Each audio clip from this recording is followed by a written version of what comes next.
다양하고 풍부한 자동차 정보와 지식을 유익하고 재미없게 전달해드리는 자동차 교육방송 자동차 평론가 류청입니다. 네, 안녕하세요. 자동차 칼럼니스트 이동입니다. 반갑습니다. 반갑습니다. 유익하고 재미없게 진짜 유익하고 재미없기가 참 쉽지 않은 일인데 저희가 맨날 그러잖아요. 맨날. 그 어려운 일을 계속 하고 있습니다. 자, 이제 오늘의 주제는 이렇습니다. 전동화 시대 다운사이징 엔진 도대체 어떤 가치가 있는 걸까?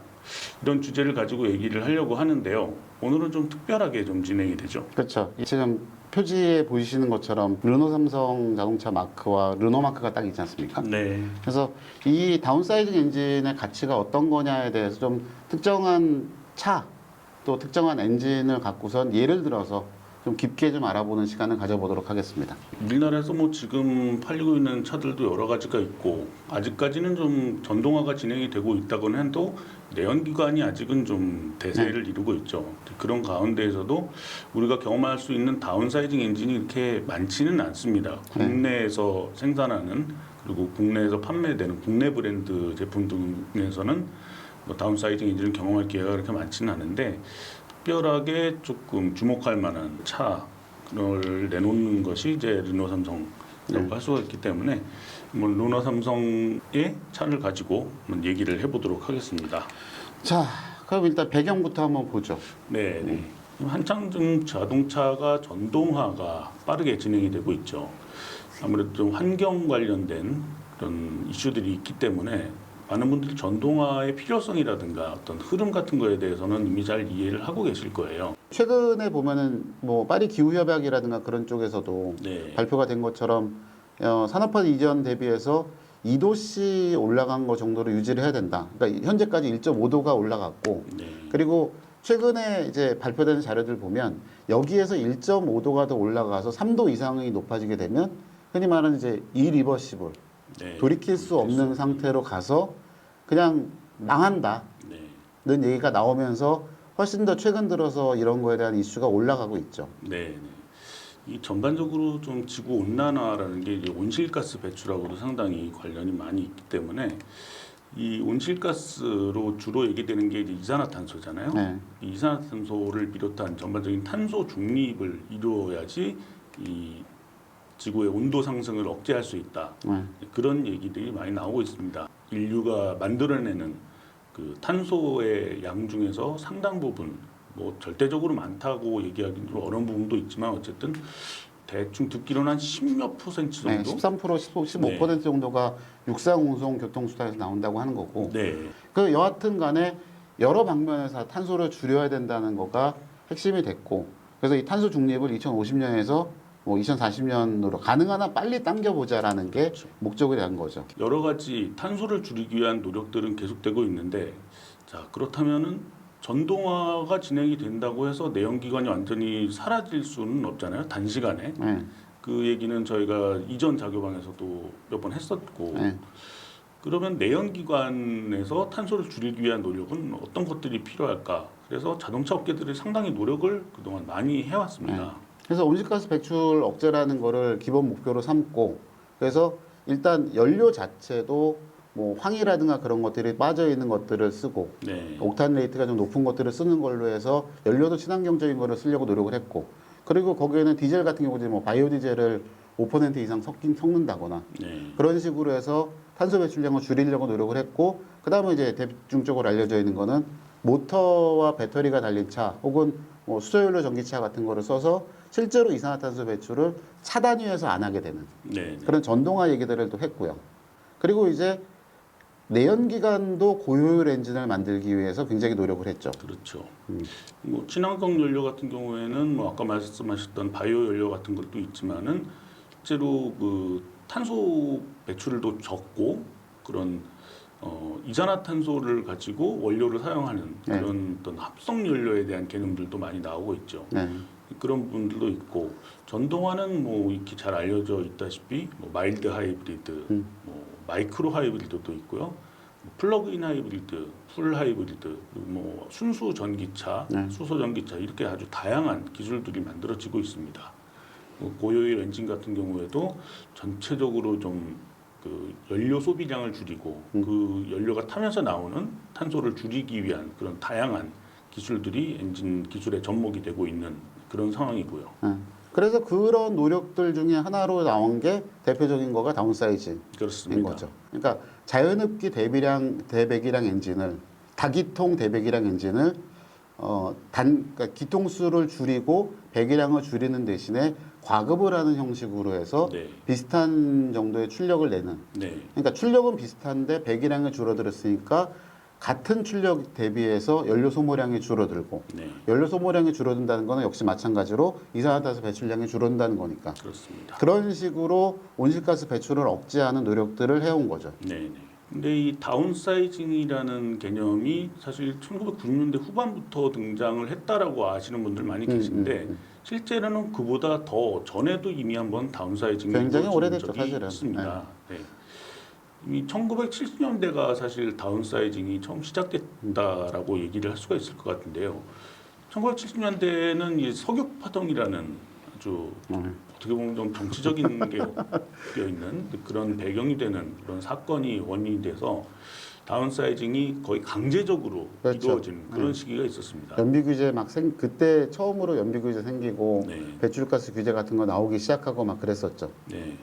근데 그때만 해도 사실은 이 기술들, 뭐 연료 소비를 줄인다던가 뭐 그런 기술들이 어느 정도 들어가긴 했지만은 아무래도 한계가 있었죠. 그러니까 기존의 엔진 설계에서 크게 벗어나지 않는 범위 안에서의 어떤 효율을 높이는 그런 기술들이 많이 쓰이는 바람에 실질적으로 그냥 출력이라든가 그런 부분들에서는 큰 변화 없이 그냥 엔진만 작은 거를 올리고 네. 엔진이 작은 게 들어가니까 힘은 뭐 별로 없어서 전체적으로 차 크기를 줄여버리는 그런 식의 억지스러운 다운사이징이 이루어졌던 시기가 70년대였습니다. 그러니까 이게 미국 차들을 갖고서 얘기를 하자면 60년대, 50년대 그러니까 2차 세계대전이 끝나고 미국이 경제 부흥기가 확 오면서 50년대, 60년대에 정말 화려한 차들 많았었거든요. 그렇죠.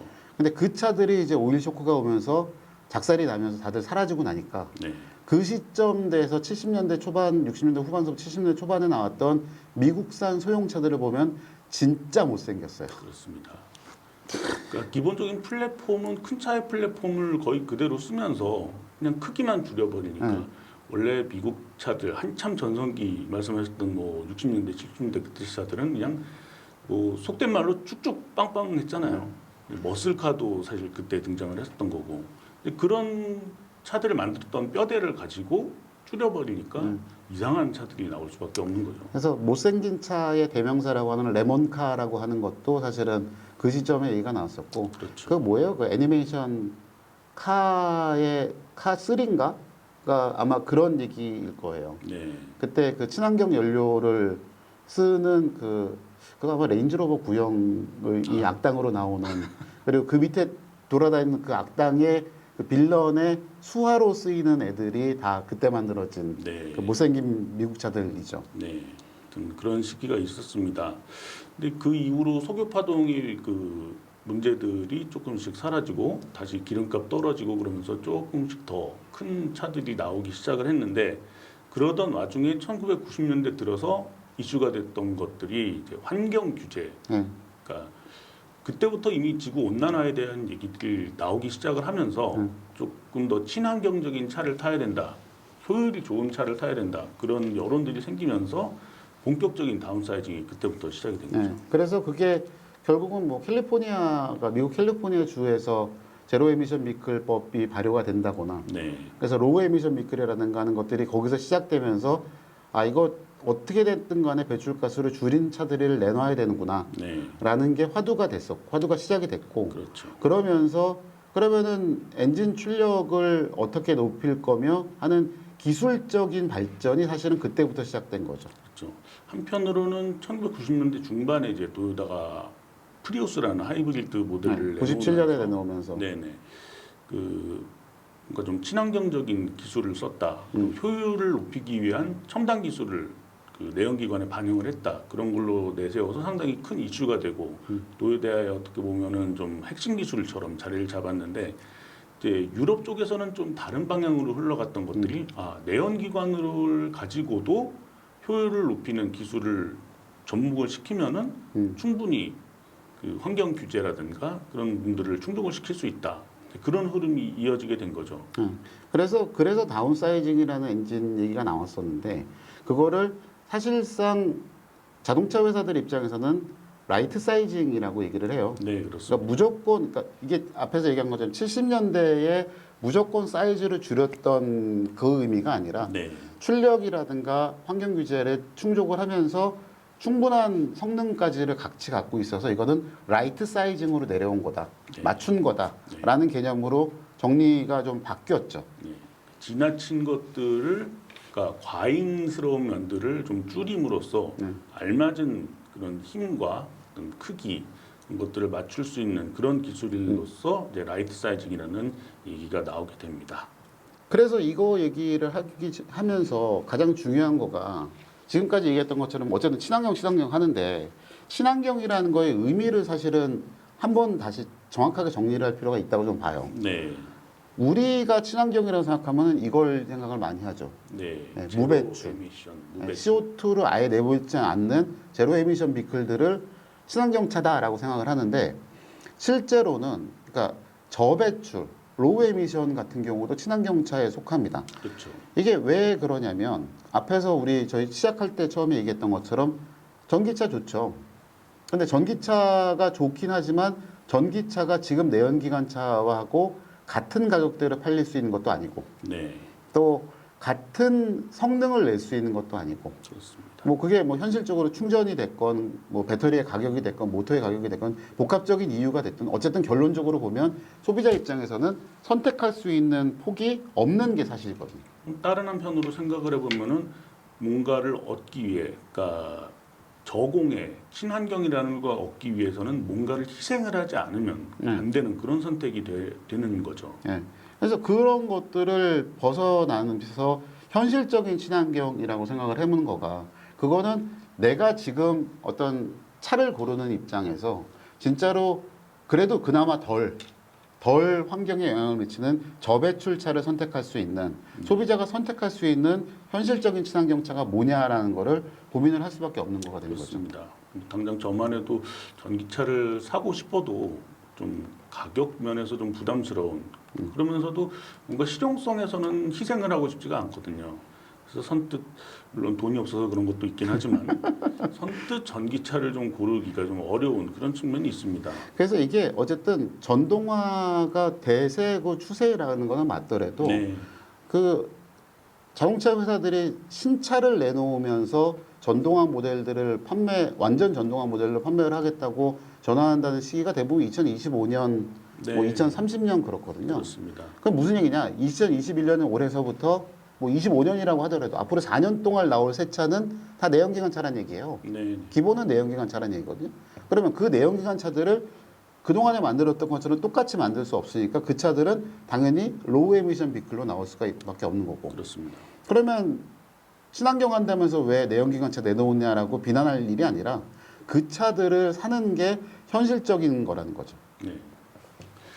그래서 그렇게 좀 현실적인 차원에서 접근을 해봤을 때 가급적이면은 뭐 무배출까지는 아니더라도 저배출 특성을 가진 그런 내연기관을 가진 차들을 골라야 할 텐데 그런 측면에서 우리가 주목할 만한 그런 엔진이 르노가 보유한 TC 엔진이라고 얘기를 할 수가 있을 것 같네요. 그렇죠. 지금 얘기한 것처럼 소비자 입장에서는 현실적인 선택이 되는 거고 자동차 회사 입장에서는 물건을 만들어서 판매해야 되는 입장에서도 어쨌든 내연기관 기술도 발전을 시킬 수밖에 없어요. 네, 이렇게 내연기관을 그러니까 지금의 기준에 맞출 정도로 발전을 시켜 놓으면 예를 들어서 나중에 이 엔진 플러스 전기 모터가 되면 옛날에 나빴던 엔진 플러스 전기 모터보다 효율이 더 좋아지거든요. 그렇죠. 그러니까 내연기관 기술에 투자를 하는 거가 맞고 네, 그거에 지금의 거의 끝부분까지 온 엔진 중에 르노의 TC 엔진이 있는 거죠. 그렇습니다. 이런 것들을 담아서 가는 거를 하는 거가 TC260 엔진이죠. 네, 코드명이 HR13DDT. 예. 저거는 르노하고 어디도 같이 쓰죠? 르노 계열 브랜드들 쓰고 있고요. 아, 닛산도 그걸 같이 쓴다고 그랬었죠? 닛산도 쓰고 있고요. 예, 예. 심지어는 그 메르세데스 벤츠에도 쓰고 있습니다. 예, 뭐 코드명은 다르지만 어쨌든 네. 그걸 사용을 하고 있고 이 르노 TC 엔진 뭐 지금 앞에 이제 제원으로 이렇게 쭉 나와 있습니다만 뭐 100이랑 1300cc잖아요. 네. 거기에 터보가 들어가 있고 최고 출력 156마력이고 그렇습니다.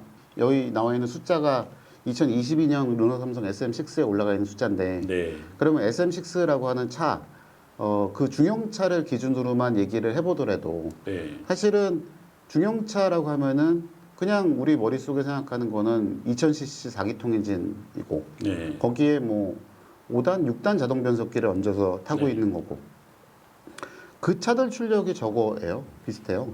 그렇습니다. 근데 심지어 그것도 지금도 좋아진 게 저 정도라는 거고 네. 엔진의 숫자가 요 숫자만 보면은 사실은 되게 그렇게 크거나 뭐 요란하거나 화려해 보이진 않는데 네.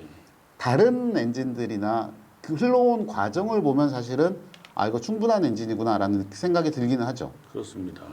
사실 여기서 이제 배기량 부분만 딱 잘라놓고 배기량 부분만 지우고 본다 그러면은 사실 일반적인 중형 세단에서 쓰기에는 뭐 이렇게 부족하지 않은 그런 수치들이기도 합니다.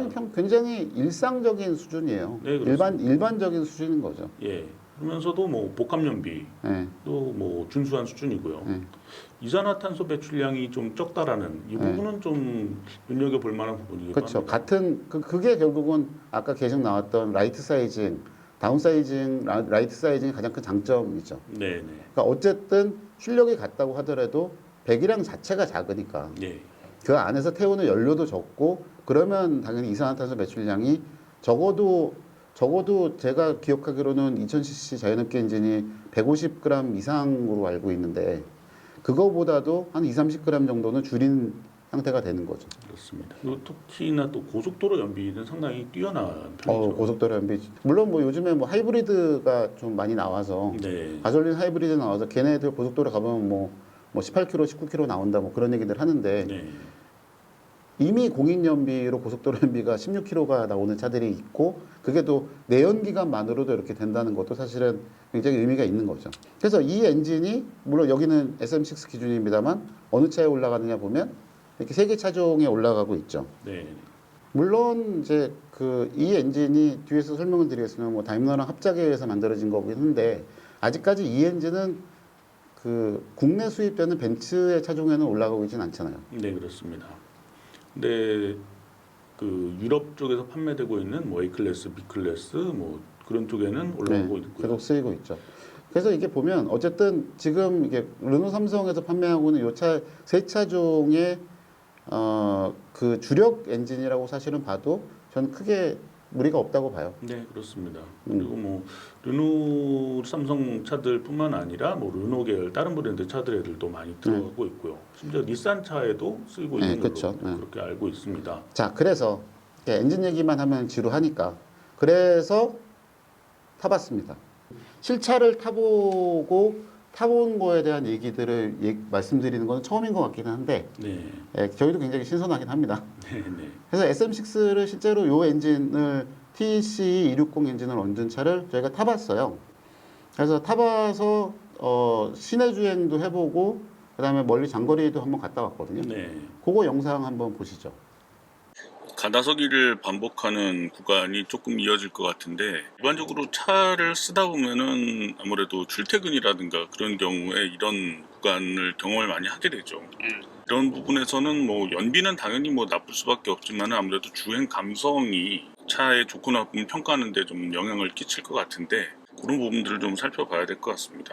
지금 계속 이제 오토 스탑 기능이 계속 작동을 하면서 시동이 꺼졌다 켜졌다를 반복을 하고 있거든요. 이런 것도 어떤 면에서 보면은 이게 마이크로 하이브리드 개념이잖아요.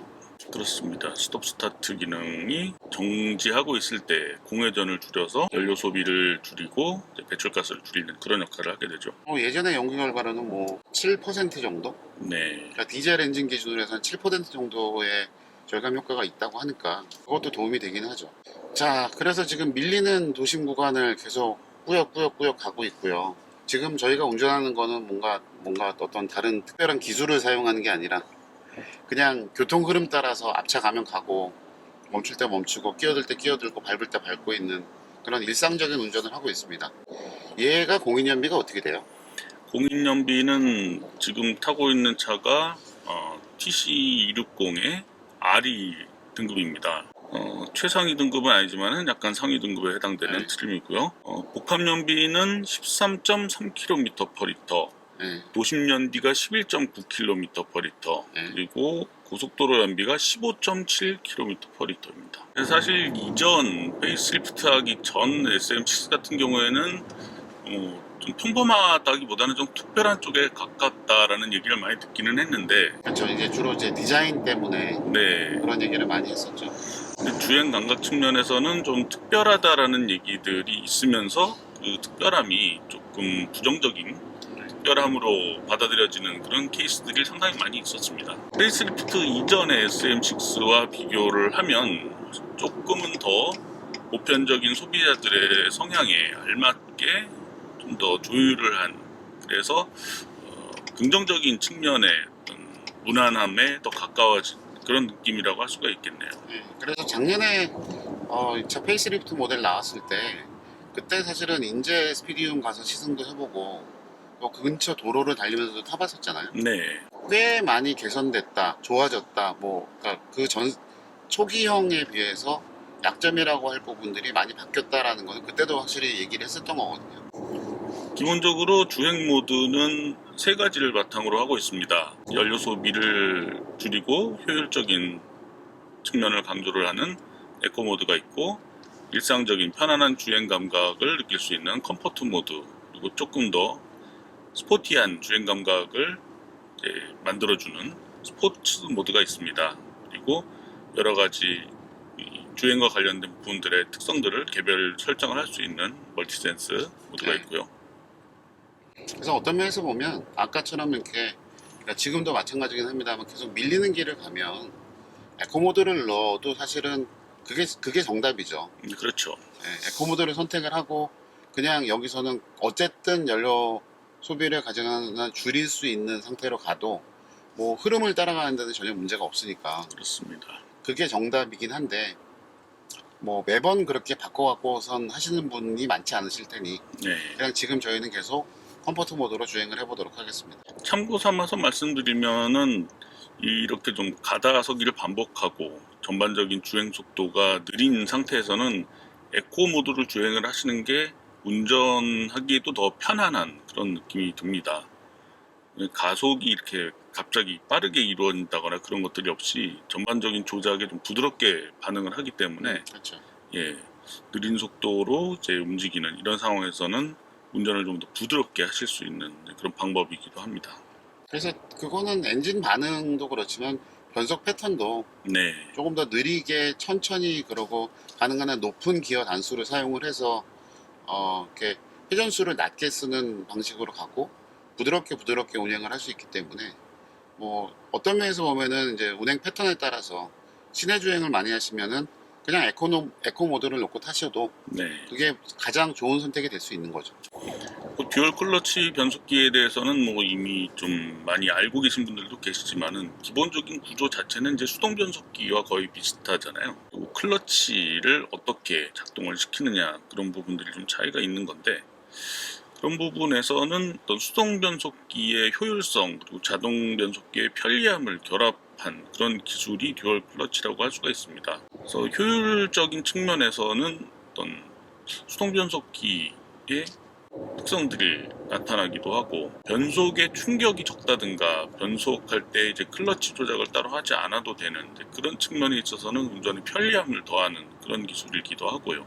근데 그런 거도 있는 거죠. 이제 중형 세단에서 완전한 무난함을 추구를 하면 완전히 무난한 거를 추구를 하면 그냥 2000cc 정도의 자연흡기 엔진에 네, 6단 정도의 자동 변속기를 그러니까 유체식 자동 변속기를 얹으면 우리가 그동안에 익숙하게 탔던 그런 무난한 정말 이렇게 무난한 세단의 느낌대로 그냥 탈 수가 있는 거죠. 그렇죠. 근데 이제 그런 식의 구성이 된다고 하면은 어쨌든 너무 전통적인 구성, 적당히 큰 크기의 배기량 가진 엔진을 얹어야 되고 덩치도 있고 무겁기도 한 자동 변속기를 올려야 되고 그런 식으로 구성을 해야 일반적으로 운전자들이 운전했을 때 이 정도의 주행 특성, 주행 감성 그런 것들을 경험할 수 있는 그런 구성이 나온다는 그런 부분들을 고려를 하면은 역으로 다운사이징 엔진을 얹었을 때에는 그런 효율이라든가 성능이라든가 그런 것들을 좀 더 확실하게 구현을 할 수 있는 그런 방법으로서 듀얼 클러치 변속기를 활용을 하는 것도 상당히 합리적인 선택이라고 얘기할 수가 있는 거죠. 그러니까 어쨌든 네 바퀴가 달리고 굴러가는 자동차인데 그 안에 들어가는 구성을 어떤 것들을 조합을 할 거냐는 결국은 이제 이 차의 목적이 뭐냐라는 거가 분명하게 세워져야 되는 거고 네, 그 목적에 맞춰서 조합품들을 그러니까 부품들을 어떻게 조합을 했느냐가 네, 사실은 핵심이 되는 내용이라 네, 그런 면에서 보면은 지금 이 차가 1300cc 터보 엔진에 7단 듀얼 클러치를 얹고 이만한 사이즈의 중형 세단을 이 정도로 움직이고 있다는 거는 사실은 그냥 라이트 사이징에 가까운 거라고 저는 봐요. 그러니까 다운사이징이라는 개념이 대배기량 엔진에 그냥 단순하게 배기량만 줄이는 그런 개념이라기보다는 배기량을 줄임으로써 얻을 수 있는 여러 가지 혜택들 비교적 비슷한 성능을 유지를 하면서 얻는 거를 얘기를 하는 거거든요. 그러니까 중형차에 뭐 1300cc 물론 터보를 붙이긴 했지만은 1300cc 엔진을 얹은 소형차와 같은 수준의 어떤 경제성을 생각을 하는 거는 좀 맞지 않는다라는 그런 얘기를 할 수가 있을 것 같습니다. 그러니까 결국은 2차급에서 일반적이라고 하는 2000cc 4기통 엔진에 네. 제네키 엔진에 6단 자동 변속기를 얹은 그런 평범한 차들하고 비교해 봤을 때 연비가 이쪽이 더 낮고 네, 그리고 지금 그러니까 말씀드렸던 것처럼 9km 가까이 그렇게 밀리는 구간만 왔음에도 불구하고 9km 정도의 연비를 보여준다는 거는 그게 사실은 이렇게 다운사이징을 하는 거에 장점이 딱 보이는 부분이기도 하죠. 네. 그러니까 어떤 차에 올라갔느냐에 따라서 이제 성격이 좀 다르게 해석을 할 수가 있게 되는 거죠. 그렇죠. 그러니까 뭐 르노 삼성 안에서 이 엔진을 쓰고 있는 차들이 몇 대가 있는데 네, 어떻게 보면 그 중에서 얘가 제일 크잖아요. 자체가 그렇습니다. 크고 무거운데 그 크고 무거운 SM6에 올라와 있는 상황에서도 이 정도 성능을 보여준다는 거가 네, 어떤 면에서 보면 이제 다른 차에 올라갔을 때는 이거보다 당연히 좋은 성능을 낼 거다. 네, 이런 게 이제 보장이 되는 거죠. 자, 그래서 저희는 목적지로 삼았던 양평 하나리조트의 주차장으로 이제 들어가고 있고요. 지금까지의 누적 주행 거리는 지금 59.9km, 60km가 딱 됐습니다.